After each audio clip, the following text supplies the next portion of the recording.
শীতের মৌসুমে তার প্রাদেশিক গভর্নরদের উদ্দেশ্যে তিনি চিঠি লিখতেন এবং সেই চিঠিতে সেই গভর্নরদেরকে উদ্দেশ্য করে তিনি বলতেন যে ইন্না শীতা কদ হাদর, যে শীতের মৌসুম আগমন করেছে, শীতের প্রচন্ডতা, শীতের তীব্রতা মানুষ অনুভব করতে শুরু করেছে, শীতকাল শুরু হয়েছে।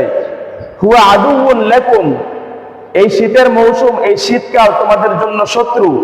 ফাতাআহাবু লাহু উহবাতাহু, সুতরাং এই শীতের তীব্রতা থেকে বাঁচার জন্য যাবতীয় প্রস্তুতি তোমরা গ্রহণ করো।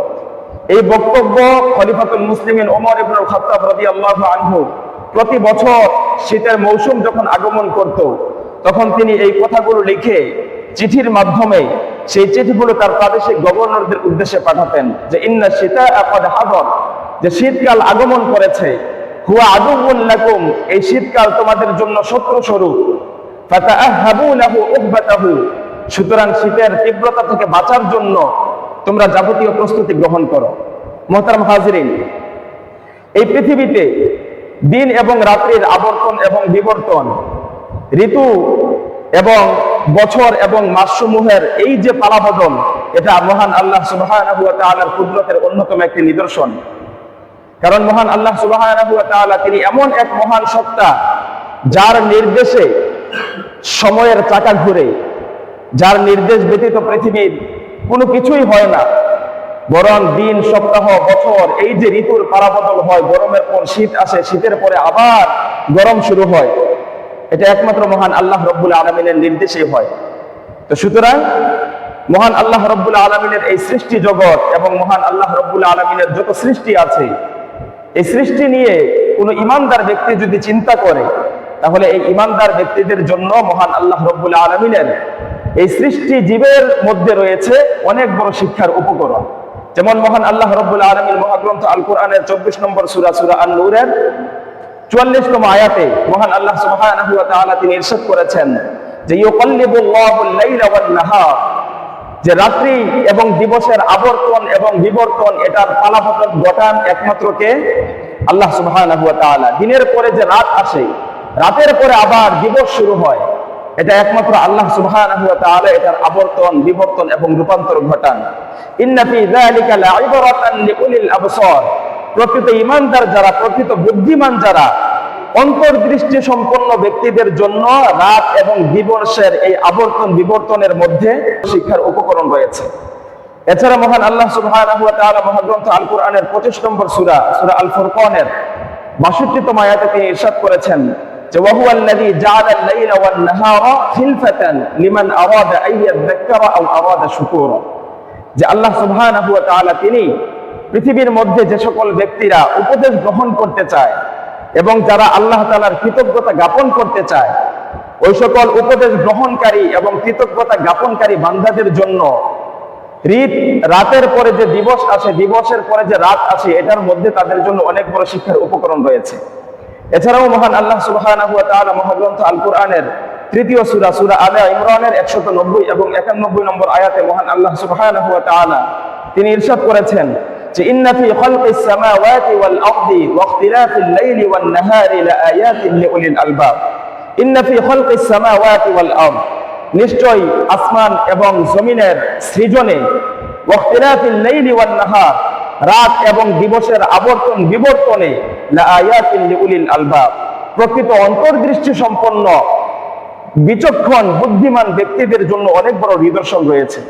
আর প্রকৃত বিচক্ষণ এবং বুদ্ধিমান ব্যক্তি কারা, তাদের পরিচয় আল্লাহ সুবহানাহু ওয়া তাআলা পরবর্তী আয়াতে দিয়েছেন যে আল্লাযীনা ইয়াযকুরুনাল্লাহা কিয়ামান ওয়া কুউদান ওয়া আলা জুনুবিহিম, যে যারা আল্লাহ তাআলাকে স্মরণ করে দাঁড়িয়ে, বসে এবং শুয়ে। অর্থাৎ প্রকৃত বুদ্ধিমানদের পরিচয় আল্লাহ তাআলা এখানে দিয়েছেন যে প্রকৃত বিচক্ষণ, প্রকৃত বুদ্ধিমান ব্যক্তি হচ্ছে তারা যারা দাঁড়িয়ে, বসে এবং শুয়ে একমাত্র স্মরণ করে একজনকে, তিনি কে? আল্লাহ তাআলাকে তারা দাঁড়িয়ে, বসে এবং শুয়ে তারা স্মরণ করে।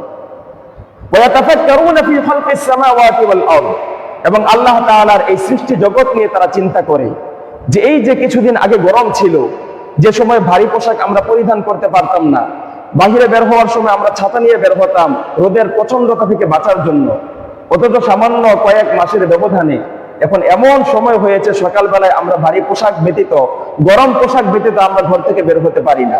তাহলে এই যে গরমের পরে এই যে শীত আনয়ন করলেন, এটা একমাত্র কে এনেছেন? আল্লাহ তাআলা। অতএব ওয়ায়াতাফাক্কারুনা ফি খালকিস সামাওয়াতি ওয়াল আরদ, প্রকৃত ঈমানদার, প্রকৃত বিচক্ষণ বুদ্ধিমান ব্যক্তি যারা, তারা আল্লাহ তাআলার এই সৃষ্টি জগৎ নিয়ে তারা চিন্তা ভাবনা করে, আল্লাহ তাআলার এই ঋতুর পালাবদল নিয়ে তারা চিন্তা ভাবনা করে, রাত এবং দিবসের আবর্তন বিবর্তন নিয়ে তারা চিন্তা ভাবনা করে, এবং আল্লাহ তাআলার এই সৃষ্টি জগৎ নিয়ে তারা চিন্তা ভাবনা করে, তারা এই সিদ্ধান্তে উপনীত হয়। তাদের মুখ থেকে এই কথা বের হয়, তারা উচ্চ কণ্ঠে এটা স্বীকার করে যে রব্বানা মা খালাকতা হাযা বাতিলা, যে হে আমাদের রব, আপনি এই সৃষ্টি জগতের কোনো কিছুই আপনি অনর্থক সৃষ্টি করেননি। ফাকিনা আযাবান নার, সুতরাং আপনি আমাদেরকে জাহান্নামের আগুন থেকে আপনি আমাদেরকে রক্ষা করুন। মুহতারাম হাজিরিন, এই যে গরম এবং শীত, এই দুইটি হচ্ছে জাহান্নামের দুইটি শ্বাস। আপনারা আমার সাথে বলেন, গরম এবং শীত এই দুইটা কি? জাহান্নামের দুইটা শ্বাস।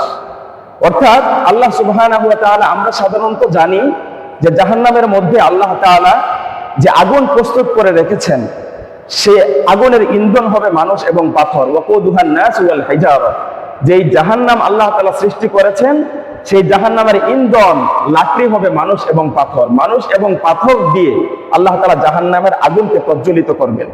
তো আমরা সাধারণত এটা জানি যে আগুনের মাধ্যমে আল্লাহ তাআলা জাহান্নামকে প্রস্তুত করেছেন এবং আগুনের মাধ্যমে আল্লাহ তাআলা জাহান্নামীদেরকে শাস্তি দিবেন। কিন্তু না, শুধুমাত্র আগুনের মাধ্যমেই জাহান্নামীদেরকে শাস্তি দিবেন বিষয়টি এমন নয়।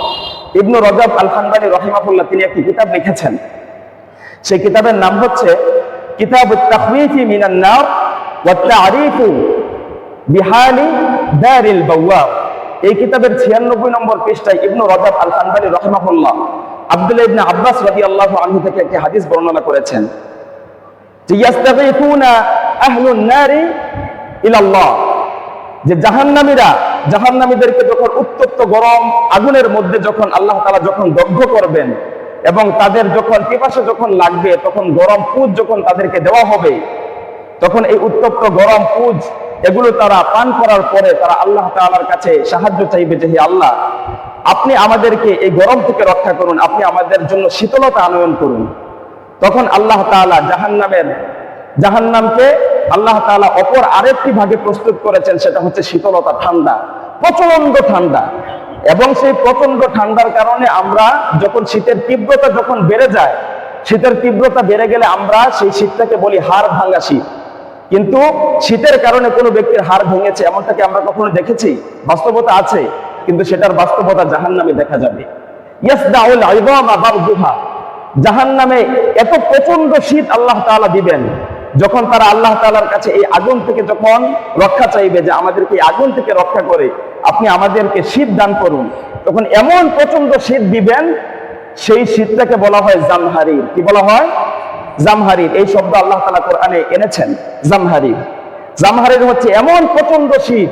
সেই প্রচন্ড শীতের কারণে আব্দুল্লাহ ইবনে আব্বাস রাদিয়াল্লাহু আনহু হাদিসে বর্ণনা করছেন যে ইয়াসদাউল আযামা বারদুহা, জাহান্নামের এই প্রচন্ড শীতের কারণে মানুষের হাড়গুলো ভেঙে যাবে।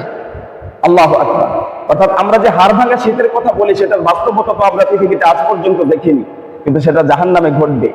সেই জাহান্নামে জামহারির যে শীত আল্লাহ তাআলা প্রস্তুত করে রেখেছেন, সেই শীতের তীব্রতা এত বেশি হবে যেটার কারণে মানুষের রক্ত এবং মাংস জমাট বেঁধে যাবে এবং হাড়গুলো ভেঙে চূর্ণ বিচূর্ণ হয়ে যাবে। আল্লাহু আকবার। তো হাদিস সহিহ বুখারী, সহিহ মুসলিম এবং মুসনাদে আহমদে এসেছে। সহিহ বুখারীর হাদিস নং 3260 এবং সহিহ মুসলিমের হাদিস নং 185 এবং মুসনাদে আহমদের হাদিস নং 7722। রাসূল করিম সাল্লাল্লাহু আলাইহি ওয়াসাল্লাম তিনি ইরশাদ করেছেন, ইশতাকাতিন নারু ইলা রাব্বিহা, জাহান্নাম আল্লাহর কাছে অভিযোগ করেছে যে আকালা বা'দি বা'দ, যে আমার আগুনের এক অংশ শীতের এক অংশকে খেয়ে ফেলছে, আমার শীতের এক অংশ আগুনের এক অংশকে খেয়ে ফেলছে। ফাআযিনা লাহা বিনাফসাইন, তখন আল্লাহ তাআলা জাহান্নামকে নির্দেশ দিয়েছেন যে তুমি বছরে দুইবার তুমি দুইটা নিঃশ্বাস ছাড়বে। নাফাসুন ফিস শীতা, তো আল্লাহ তাআলার নির্দেশ ক্রমে জাহান্নাম শীতের মৌসুমে একবার নিঃশ্বাস ছাড়ে। অতএব মুহতারাম হাজিরিন, এই শীতকাল আমাদের জন্য ইবাদতের কিছু সুযোগ নিয়ে এসেছে। কি কি ইবাদতের সুযোগ নিয়ে এসেছে সেই বিষয় নিয়ে আমরা সংক্ষেপে কিছু কথা বলার চেষ্টা করব। হচ্ছে জাহান্নামের শাস্তি থেকে আল্লাহ তাআলার কাছে পানাহ চাওয়ার একটা সুবর্ণ সুযোগ আমাদের কাছে নিয়ে এসেছে। কারণ গরমকাল যখন আসে, রোদের উত্তাপ যখন আমরা অনুভব করি, তখন সেই জাহান্নামের আগুনের উত্তাপের কথা আমাদের মনে পড়ে। আমরা একথা স্মরণ করি ওই সময় যে সামান্য এই রোদের কারণে আমরা এই উত্তাপ আমরা সহ্য করতে পারছি না, দুনিয়ার এই সামান্য আগুনের উত্তাপ আমরা সহ্য করতে পারছি না। রোদের মধ্যে আমরা বের হলে ছাতা নিয়ে বের হতে হয়, এমন পোশাক নিয়ে বের হতে হয় যেটার মাধ্যমে আমরা রোদের উত্তাপ থেকে বাঁচতে পারি গ্রীষ্মের সময়ে। অতএব জাহান্নামের যে আগুন, যে লেলিহান শিখা আল্লাহ তাআলা প্রজ্বলিত করে রেখেছেন, সেই জাহান্নামের আগুনের শাস্তি আমরা কিভাবে সহ্য করব? অতএব গ্রীষ্মের সময়, এই গ্রীষ্মকাল আমাদেরকে জাহান্নামের শাস্তির কথা স্মরণ করিয়ে দেয়। আবার অপরদিকে শীতকাল, শীতের সময় যখন কনকনে শীতে যখন আমরা শীতের তীব্রতা যখন অনুভব করি, তখন এই শীতের মৌসুমও কিন্তু আমাদেরকে জাহান্নামের সেই ঠান্ডার মাধ্যমে আল্লাহ তাআলা যে শাস্তি দিবেন, সেই শাস্তির কথা আমাদেরকে স্মরণ করিয়ে দেয়। এবং আমাদের পূর্ববর্তী তাবেঈ এবং আমাদের সালফে সালিহিন যারা ছিলেন, তারাও কিন্তু এই শীতের মৌসুমে এবং গরমের মৌসুমে, গরমের সময় তারা জাহান্নামের সেই আগুনের কথা স্মরণ করে তারা তাদের ইবাদতের পরিমাণ বাড়িয়ে দিতেন এবং গুনাহ থেকে বিরত থাকার চেষ্টা করতেন এবং সেই জাহান্নামের লেলিহান অগ্নিশিখা থেকে আল্লাহ তাআলার কাছে আশ্রয় চাইতেন। এবং আমাদের পূর্ববর্তী সালাফ যারা ছিলেন, তারা এই শীতের মৌসুমে সেই জাহান্নামের যেই জামহারির আল্লাহ তাআলা প্রস্তুত করে রেখেছেন, সেটার কথা তাদের স্মরণ হয়ে যেত এবং তারা এই জাহান্নামের এই জামহারির এই শীতের কথা স্মরণ করে তারা আল্লাহ তাআলার কাছে এই জাহান্নামের এই শাস্তি থেকে তারা আল্লাহর কাছে আশ্রয় চাইতেন। যেমন একজন বিখ্যাত তাবেঈ ছিলেন, তার নাম ছিল জুবাইর ইবনুল হারিস আল ইয়ামি আল কুফি রাহিমাহুল্লাহ। তিনি একজন বিখ্যাত তাবেঈ ছিলেন। তার এই ঘটনা ইবনুল জাওজি রাহিমাহুল্লাহ তার লিখিত কিতাব সিফাতুস সাফওয়া নামক গ্রন্থের 2য় খণ্ডের 57 নম্বর পৃষ্ঠায় তিনি উল্লেখ করেছেন। ইবনুল জাওজি রাহিমাহুল্লাহ সেই সিফাতুস সাফওয়া নামক গ্রন্থে ইবনুল জাওজি রাহিমাহুল্লাহ তিনি উল্লেখ করেছেন যে জুবাইর ইবনুল হারিস আল ইয়ামি আল কুফি রাহিমাহুল্লাহ তিনি প্রতিদিন সেই গরমের মৌসুমে এবং শীতের মৌসুমে সব সময় তিনি রাতের শেষ প্রহরে তিনি ঘুম থেকে জেগে উঠতেন এবং তাহাজ্জুদের সালাতে দাঁড়িয়ে যেতেন সব সময়। তো তিনি ঠিক তেমনই একদিন শীতের মৌসুমে কোন শীত ছিল, সেই শীতের সময় তিনি ঘুম থেকে জাগ্রত হলেন তাহাজ্জুদের সালাত আদায় করার জন্য। তো তিনি ঘুম থেকে জাগ্রত হওয়ার পরে ফাআমাদা ইলা মাতহারাতিন লাহু, ওযু করার জন্য যখন পানির পাত্রে যখন পানি নেওয়ার জন্য হাত দিলেন, ফাওয়াজাদা মাআহু বারদান শাদীদান, তিনি সেই পানিতে হাত দেওয়ার সাথে সাথে পানির প্রচন্ড ঠান্ডা তিনি অনুভব করলেন। হাত্তা কাদা আইয়াজমুদা ইয়াদুহু, তার কাছে মনে হচ্ছিল যেন সেই পানির ঠান্ডার কারণে তার হাত একেবারে বরফ হয়ে যাচ্ছে, এরকম তার কাছে মনে হচ্ছিল। ফাযাকারা বিহি জামহারি, তিনি পানির পাত্রে হাত দেওয়ার সাথে সাথে তার কাছে যখন এই ঠান্ডা যখন তিনি অনুভব করলেন, সাথে সাথে তার স্মরণে এসে গেল যে আল্লাহ তাআলা তো জাহান্নামে এক ধরনের শাস্তি প্রস্তুত করে রেখেছেন, সেই শাস্তির নাম হচ্ছে জামহারির। প্রচন্ড ঠান্ডা দিয়ে আল্লাহ তাআলা, হাড় ভাঙা শীত দিয়ে আল্লাহ তাআলা জাহান্নামীদেরকে এক প্রকার শাস্তি দিবেন। তিনি আল্লাহর কাছে রোনাজারি করতে শুরু করলেন এবং রোনাজারি করা অবস্থায় তার হাতটি পানির মধ্যেই ছিল। এই অবস্থায় সকালবেলা সূর্য উঠে গেল, সেই ঠান্ডা পানির মধ্যে তিনি পাত্রের মধ্যে দিয়ে আছেন। তো তার দাসী তাকে ডেকে বললেন যে ইয়া সাইয়্যিদি মা শা'নুকা ইয়া সাইয়্যিদি, যে আমার মনিব আপনার কি হয়েছে?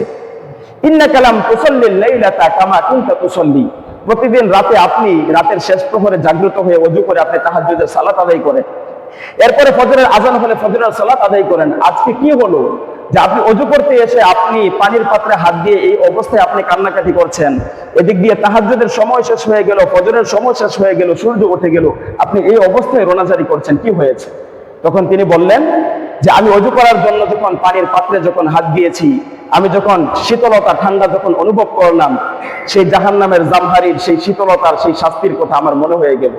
আমি এজন্য আল্লাহ তাআলার কাছে রোনাজারি করলাম। কোন সময় ফজরের ওয়াক্ত শেষ হয়ে সূর্য উঠে গিয়েছে এটা আমি টেরই পাইনি। আল্লাহু আকবার। এরপরে তিনি তার যে দাসী ছিলেন তাকে বললেন যে ফানজুরি লা তুহাদ্দিসিনি বিহি আহাদান মা দুমতু হাইয়া, যে যতদিন পর্যন্ত আমি পৃথিবীতে বেঁচে থাকবো ততদিন পর্যন্ত এই ঘটনা তুমি পৃথিবীর কারো কাছে বলতে পারবে না। এই ঘটনা আমি যতদিন পর্যন্ত পৃথিবীতে বেঁচে থাকবো ততদিন পর্যন্ত এই ঘটনা তুমি কারো কাছে বর্ণনা করবে না। এরপরে সেই দাসী এই ঘটনা কারো কাছে বর্ণনা করেননি।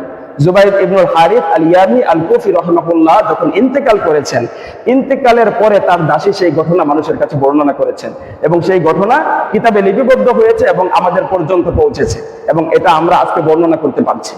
অতএব মুহতারাম হাজিরিন, এই শীতের মৌসুম আমাদের জন্য একটা সুবর্ণ সুযোগ নিয়ে এসেছে। সেটা হচ্ছে জাহান্নামের শাস্তি থেকে আল্লাহ তাআলার কাছে পানাহ চাওয়ার জন্য একটা সুবর্ণ সুযোগ এই শীতকাল আমাদেরকে দিয়েছে। সেটা হচ্ছে শীতের তীব্রতা আপনি যখন অনুভব করবেন, আপনার যখন শীত যখন লাগবে, আপনার যখন ঠান্ডা লাগবে কনকনে শীতের মধ্যে, আপনি যখন বাহিরে বের হবেন, আপনি যখন শীতলতা অনুভব করবেন, সাথে সাথে আপনার সেই জাহান্নামের সেই শীতলতার কথা মনে পড়বে এবং সেই জাহান্নামের শাস্তি থেকে আপনি আল্লাহর কাছে পানা চাইবেন। অতএব এই জাহান্নামের শাস্তি থেকে জাহান্নামের কথা স্মরণ করিয়ে দেওয়ার এই সুবর্ণ সুযোগ শীতকাল আমাদের জন্য নিয়ে এসেছে। যে শীতকাল হচ্ছে ইমানদারদের জন্য বসন্তকাল। অর্থাৎ বসন্তকালের অপেক্ষায় কিন্তু মানুষ থাকে এবং মানুষ কোনো জায়গায় ঘুরতে যাবে, সেটার জন্য কিন্তু বসন্তকালকে কিন্তু মানুষ নির্বাচন করে।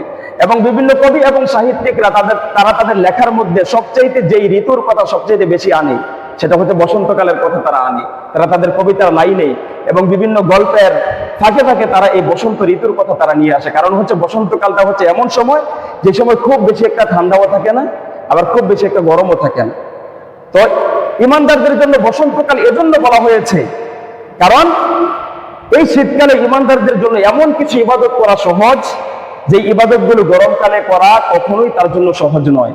যেমন তার মধ্য থেকে একটি ইবাদত হচ্ছে রাতের বেলায় তাহাজ্জুদের সালাত আদায় করা। কারণ গরমকালে রাত্রি থাকে একেবারে সংক্ষিপ্ত আর দিন থাকে অনেক লম্বা। তো রাতের বেলায় মানুষ ঘুমানোর পরে ফজরের আগে তাহাজ্জুদের সময়ে ঘুম থেকে জাগ্রত হয়ে তাহাজ্জুদের সালাত আদায় করা অনেকের পক্ষেই সম্ভব হয় না, যেহেতু রাত ওই সময় ছোট থাকে। কিন্তু শীতকালে রাত থাকে অনেক দীর্ঘ আর দিন থাকে একেবারে ছোট সংক্ষিপ্ত। তবে যদিও ওই সময়টাতে ওযু করা এটা আমাদের জন্য কঠিন, কিন্তু এজন্য রাসূল করিম সাল্লাল্লাহু আলাইহি ওয়াসাল্লাম হাদিসের মধ্যে আমাদেরকে সুসংবাদ বাণী শুনিয়ে দিয়েছেন। রাসূল করিম সাল্লাল্লাহু আলাইহি ওয়াসাল্লাম তিনি ইরশাদ করেছেন, আবু হুরায়রা রাদিয়াল্লাহু আনহু থেকে হাদিসটি বর্ণিত হয়েছে এবং এই হাদিসটি সহিহ বুখারী এবং সহিহ মুসলিমে এসেছে। রাসূল করিম সাল্লাল্লাহু আলাইহি ওয়াসাল্লাম সাহাবীদেরকে প্রশ্ন করলেন যে, আলা আদুল্লুকুম আলা মা ইয়ামতুল্লাহু বিহিল খাতায়া ওয়া ইয়ারফাউ বিহিদ দাওয়াজাত, যে আমি কি তোমাদেরকে এমন কিছু কাজের কথা বলে দিব না, যে কাজগুলি তোমরা যদি করতে পারো তাহলে এটার মাধ্যমে আল্লাহ তাআলা তোমাদের গুনাহসমূহ ক্ষমা করে দিবেন এবং এই কাজগুলি করার মধ্য দিয়ে আল্লাহ তাআলা তোমাদের মর্যাদা বাড়িয়ে দিবেন। সুবহানাল্লাহ। সাহাবায়ে কেরাম এই কথা শোনার পরে বললেন যে, বালা ইয়া রাসূলুল্লাহ, যে রাসূলুল্লাহ আপনি অবশ্যই আমাদেরকে বলবেন। তখন রাসূল সাল্লাল্লাহু আলাইহি ওয়াসাল্লাম বললেন যে, যেই কাজের মধ্য দিয়ে আল্লাহ তাআলা তোমাদের গুনাহসমূহ মাফ করবেন এবং যেই কাজের মধ্য দিয়ে, যেই কাজের মাধ্যমে আল্লাহ তাআলা তোমাদেরকে সম্মানিত করবেন, তোমাদের মর্যাদা বৃদ্ধি করবেন, সেই কাজগুলোর মধ্য থেকে প্রথম কাজ হলো ইসবাগুল wudu'i আলাল মাকারি, যে প্রচন্ড কষ্ট হওয়া সত্ত্বেও সালাত আদায় করার জন্য ওযু করা।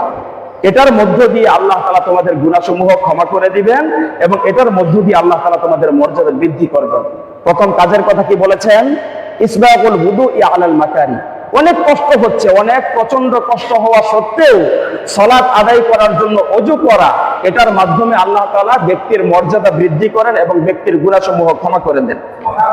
অতএব শীতকালে রাতের বেলায় তাহাজ্জুদের সালাত আদায় করার জন্য আমরা যখন উঠি, প্রচন্ড শীত থাকে, ওই সময় ঠান্ডা পানি দিয়ে ওযু করা আমাদের জন্য কষ্ট। রাসূল করিম সাল্লাল্লাহু আলাইহি ওয়াসাল্লাম আমাদেরকে সুসংবাদ বাণী শুনিয়ে দিয়েছেন যে, এই কষ্ট সহ্য করে, ধৈর্য ধারণ করে, কষ্ট হওয়া সত্ত্বেও আপনি যদি ওযু করতে পারেন, ওযু করে যদি আপনি যদি সালাত আদায় করতে পারেন, এই ওযুর মধ্য দিয়ে এই যে আপনি কষ্ট করলেন, ধৈর্য ধারণ করলেন, এটার মাধ্যমে আল্লাহ তাআলা আপনার গুনাহসমূহ ক্ষমা করে দিবেন এবং আপনাকে সম্মানিত করবেন, আপনার মর্যাদা বৃদ্ধি করে দিবেন। সুবহানাল্লাহ। ওয়া কাসরাতুল খুতা ইলাল মাসাজিদ, দ্বিতীয় কাজের কথা রাসূল সাল্লাল্লাহু আলাইহি ওয়াসাল্লাম বলেছেন, সেটা হচ্ছে যে বেশি বেশি হেঁটে মসজিদের দিকে যাওয়া। এটার মাধ্যমে আল্লাহ তাআলা ব্যক্তির গুনাহ ক্ষমা করেন এবং তার মর্যাদা বৃদ্ধি করেন। সেটা হচ্ছে কি? হেঁটে হেঁটে মসজিদে যাওয়া। মসজিদ যত দূরে থাকবে, যত কদম বেশি পড়বে, তত সওয়াব বেশি। সুবহানাল্লাহ। অতএব কাছে যাদের বাড়ি, তারা কাছের মসজিদ ফেলে দূরের মসজিদে যাবেন, এটা নয়। বরং রাসূল করিম সাল্লাল্লাহু আলাইহি ওয়াসাল্লাম বলেছেন যে, পায়ে হেঁটে ব্যক্তি যখন তার ঘর থেকে বের হয়ে যখন মসজিদ পর্যন্ত যাবে, যতটি কদম ফেলবে, প্রত্যেক কদমের বিনিময়ে আল্লাহ তাআলা তার গুনাহ ক্ষমা করে দিবেন, তার মর্যাদা বৃদ্ধি করবেন। এরপরে আরেকটি বিষয়ের কথা রাসূল সাল্লাল্লাহু আলাইহি ওয়াসাল্লাম বলেছেন, সেটা হচ্ছে ইনতিযারুস সালাতি বাদা সালাতি, যে এক নামাজের পরে অপর নামাজের জন্য অপেক্ষায় থাকা। এটার মধ্য দিয়ে আল্লাহ তাআলা ব্যক্তির গুনাহ ক্ষমা করেন, তার মর্যাদা বৃদ্ধি করেন। সুবহানাল্লাহ। অতএব এক সালাত শেষ হওয়ার পরে আপনি মসজিদে বসে থাকবেন পরবর্তী সালাত আদায় করার জন্য, এখানে অপেক্ষা করে আপনি বসে থাকবেন, হাদিসের মধ্যে এটা বোঝানো হয়নি। বরং আপনি যখন জোহরের সালাত যখন আদায় করলেন, তখন আপনি ওই সময় নিয়ত করবেন যে কখন আসরের সময় হবে, কখন মুয়াজ্জিন আসরের আজান দিবে, এবং আজান দেওয়ার সাথে সাথে আপনি মসজিদে চলে আসবেন। এটাই হচ্ছে এক সালাতের পরে অপর সালাতের জন্য অপেক্ষায় থাকা। তাহলে তিনটি কাজের কথা বলেছেন, যে তিনটি কাজের মধ্য দিয়ে আল্লাহ তাআলা ব্যক্তির গুনাহ ক্ষমা করেন, তার মর্যাদা বৃদ্ধি করেন। একটি হচ্ছে প্রচন্ড কষ্ট হওয়া সত্ত্বেও শীতের মৌসুমে সালাত আদায় করার জন্য ওযু করা। দ্বিতীয় কাজ হচ্ছে বেশি বেশি পায়ে হেঁটে মসজিদে আসা। তৃতীয় কাজ হচ্ছে এক নামাজের পর অপর নামাজের জন্য অপেক্ষা করা। এই তিনটি কাজের মধ্য দিয়ে রাসূল সাল্লাল্লাহু আলাইহি ওয়াসাল্লাম আমাদেরকে সুসংবাদ বাণী শুনিয়ে দিয়েছেন যে এই তিনটি কাজের মধ্য দিয়ে আল্লাহ তাআলা ব্যক্তির গুনাহ ক্ষমা করেন, তার মর্যাদা বৃদ্ধি করেন। সুবহানাল্লাহ। অতএব শীতের মৌসুমে, শীতকাল আমাদের জন্য একটা সুবর্ণ সুযোগ নিয়ে এসেছে। সেটা হচ্ছে আমির ইবনে মাসউদ রাদিয়াল্লাহু আনহু তিনি একটি হাদিস বর্ণনা করেছেন। তিনি হাদিসে বলেছেন, আল গনিমাতুল বারিদাতু আস-সাওমু ফিশ শিতা, যে গরমের মৌসুমে দিবস থাকে দীর্ঘ, আর শীতের মৌসুমে দিবস থাকে একেবারে সংক্ষিপ্ত। অতএব গরমকালে আমাদের জন্য সিয়াম পালন করা, নফল সিয়াম পালন করা, এটা আমাদের জন্য কঠিন। কিন্তু শীতের সময় যেহেতু দিবস থাকে সংক্ষিপ্ত, ছোট, ওই সময় আমাদের জন্য সিয়াম পালন করা খুব সহজ, কারণ ওই সময় পানির পিপাসাও লাগে না, আবার সময়ও খুব কম। বুঝতে পেরেছেন? এই কারণে শীতের মৌসুম আমাদের জন্য কিছু ইবাদতের সুযোগ করে দিয়েছে। তার মধ্য থেকে একটা সুযোগ হচ্ছে রাতের বেলা তাহাজ্জুদের সালাত আদায় করা। যেহেতু রাত দীর্ঘ, পরিতৃপ্ত ভাবে ঘুমানোর পরেও সময় আমাদের থাকে, আমরা ঘুম থেকে জাগ্রত হয়ে তাহাজ্জুদের সালাত আদায় করতে পারি। আর দ্বিতীয় হচ্ছে শীতের বেলায়, দিনের বেলায় যেহেতু দিন সংক্ষিপ্ত এবং পানির পিপাসারও কোনো চিন্তা নেই, সেই সময় আমাদের জন্য নফল সিয়াম পালন করা, এটারও সুযোগ রয়েছে। অতএব তিনটা কাজের কথা বললাম, যে শীতকাল আমাদের জন্য ইবাদতের এটা হচ্ছে বসন্তকাল। শীতকাল আমাদের জন্য ইবাদতের কিছু সুযোগ নিয়ে এসেছে। তিনটা কথা বললাম। একটা হচ্ছে যে শীতকাল আমাদেরকে জাহান্নামের একটা শাস্তির কথা স্মরণ করিয়ে দেয়। সেই শাস্তির নাম হচ্ছে জামহারির। যেই জাহান্নামে আল্লাহ তাআলা একটা প্রচন্ড শীতের ব্যবস্থা রেখেছেন, যেটার মধ্য দিয়ে আল্লাহ তাআলা জাহান্নামীদেরকে শাস্তি দিবেন। অতএব আমরা যখন শীত অনুভব করব, ওই সময় ওই জাহান্নামের শাস্তি থেকে আল্লাহ তাআলার কাছে আশ্রয় প্রার্থনা করব। শীতকাল আমাদেরকে এই সুবর্ণ সুযোগ এনে দিয়েছে। দ্বিতীয় হচ্ছে শীতকালের দিবস যেহেতু সংক্ষিপ্ত, যেহেতু ছোট, এই শীতকালের দিবসে নফল সিয়াম মাঝে মধ্যে পালন করে, এটা আমাদের জন্য সহজ নাকি কঠিন? সহজ। আর শীতকালের রাত যেহেতু দীর্ঘ এবং পরিতৃপ্ত ভাবে ঘুমানোর পরেও আমাদের জন্য সময় থাকে, রাতের শেষ প্রহরে ঘুম থেকে জাগ্রত হয়ে প্রচন্ড শীত থাকা সত্ত্বেও কষ্ট করে ওযু করে 2 রাকাত সালাত আদায় করে আল্লাহ তাআলার কাছে প্রার্থনা করা, এটা কি আমাদের জন্য সহজ নাকি কঠিন? সহজ। অতএব শীতকাল আমাদের জন্য ইবাদতের যে সুযোগগুলো এনে দিয়েছে, এই সুযোগগুলো কাজে লাগানোর তৌফিক দান করুন, সকলে বলেন আমিন।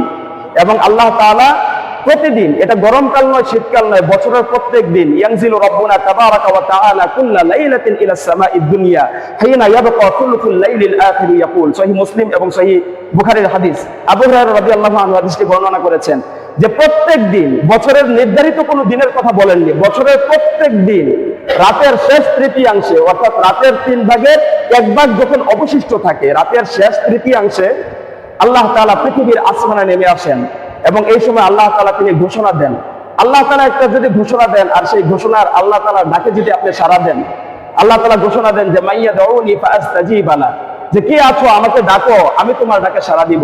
মাইয়াস্তাগফিরুনি ফাআগফির লা, কে আছো আমার কাছে ক্ষমা প্রার্থনা করো, আমি তোমাকে ক্ষমা করে দিব। প্রত্যেক দিন রাতের বেলায় ডাকতে থাকেন, আর ওই সময় আমরা গভীর ঘুমে নিমজ্জিত থাকি। অতএব শীতকালে এটা কিন্তু একটা সুবর্ণ সুযোগ আছে যে আল্লাহর কাছে প্রার্থনা করার। আল্লাহ তাআলা আমাদেরকে যে রাতের শেষ প্রহরে ডাকেন, আল্লাহ তাআলার ডাকে সাড়া দেওয়ার একটা সুবর্ণ সুযোগ শীতকাল আমাদেরকে এনে দিয়েছে। অতএব এই সময়টাকে আমরা কাজে লাগানোর চেষ্টা করব। আল্লাহ তাআলা শীতকালে আমাদেরকে দিনের বেলায় বেশি বেশি নফল সিয়াম পালন করার এবং রাতের বেলায় তাহাজ্জুদের সালাতের ইহতিমাম করার তৌফিক দান করুন, সকলে বলেন আমিন। এবং পরিশেষে এই শীতের মৌসুমে ইবাদতের মধ্য দিয়ে আল্লাহ তাআলা আমাদেরকে জাহান্নামের সেই জামহারির, সেই শীতলতার, সেই শাস্তি থেকে আল্লাহ তাআলা আমাদের সকলকে রক্ষা করে আল্লাহ তাআলা আমাদের সকলকে জান্নাতে দাখিল করুন, সকলে বলেন আমিন। নাসরুম মিনাল্লাহি ওয়া ফাতহুন করিব ওয়া মা আলাইনা ইল্লাল বালাগ।